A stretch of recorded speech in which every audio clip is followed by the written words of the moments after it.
There is nothing quite like hearing the sound of your own life falling apart through a studio earpiece. I was standing under the blinding heat of the stage lights at Channel 6 News in downtown Chicago, holding a teleprompter remote with hands that hadn't stopped shaking since 4 a.m. as a 32-year-old associate producer making barely $28,000 a year. I spent my mornings riding 2 city buses in the freezing rain just to clean coffee spills off the anchor's desk. But live TV doesn't care if you're drowning. During a mid-morning broadcast, our lead anchor, Richard, a man whose suit cost more than my annual rent, turned directly toward my camera, stopped reading the prompter, and scoffed. Right there in front of 400,000 live viewers, he called me out by name. He pointed at my worn-out thrift store shoes and told the entire state of Illinois that people who dress like trash bring down the prestige of this network. Before I could even swallow the lump in my throat, his voice boomed over the studio speakers. "You're fired, Maya. Pack your cheap bags and get off my set." My face burned. My knees buckled. But just as security stepped forward to drag me out into the snow, the heavy double doors at the back of the soundstage slammed open. The entire studio went dead silent. Even the red on-air lights seemed to flicker in panic. Walking through the heavy smoke of the stage entrance was Arthur Vance, the reclusive billionaire owner of Vance Media Group, a man who hadn't stepped foot inside the Chicago building in over 6 years. He didn't look at the cameras. He didn't look at the floor manager scrambling to go to a commercial break. His eyes were locked entirely on Richard. Richard's smug smile instantly vanished. He adjusted his silk tie, his hands suddenly trembling as he stammered, "Mr. Vance, what an honor. We were just cleaning up some background clutter on set."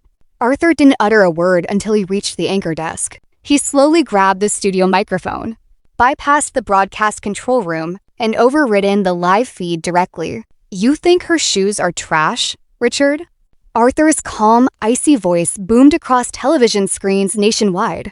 "Those worn-out shoes belong to a woman who worked 3 extra shifts this week to cover your reckless production errors without asking for a single dime in overtime." The entire control room gasped. I stood frozen near the camera rail, tears burning my eyes as Arthur turned his gaze directly toward me. Arthur pulled a thick black folder from his coat pocket and tossed it onto the glass desk, right over Richard's pristine script. "This network wasn't built on $1,000 suits and arrogance," Arthur said, his voice ringing through every earbud and home television set across the state.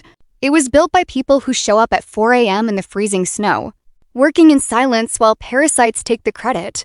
Richard's face flushed bright red. He tried to laugh it off, turning back to the camera. "Mr. Vance, surely this is a misunderstanding for our viewers."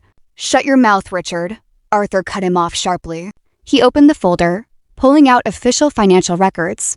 "For 6 months, Maya has been pitching the investigative stories that doubled our ratings. Stories that you stole, signed your name to, and claimed bonuses for, while she was skipping meals to afford her mother's medical bills.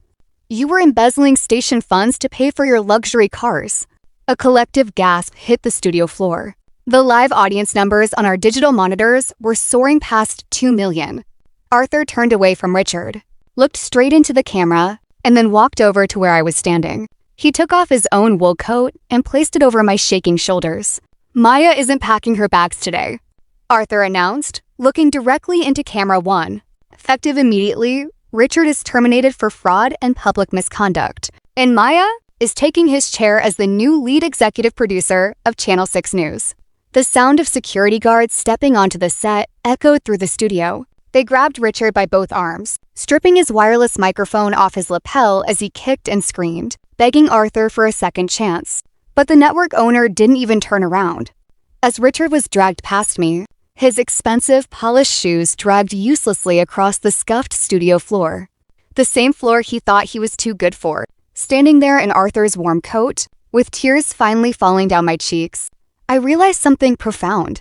For years, I had believed that my background, my cheap clothes, and my quiet nature were weaknesses holding me back in a ruthless world. I thought people like Richard were untouchable simply because they wore louder suits and talked with unearned confidence. But real strength doesn't scream for attention. Integrity speaks for itself, even when you think no one is listening. That night, Our live broadcast shattered every viewership record in Chicago history. But more importantly, it proved that honest hard work always builds a foundation that greed can never tear down. Never let anyone make you feel small just because of where you start or what you wear.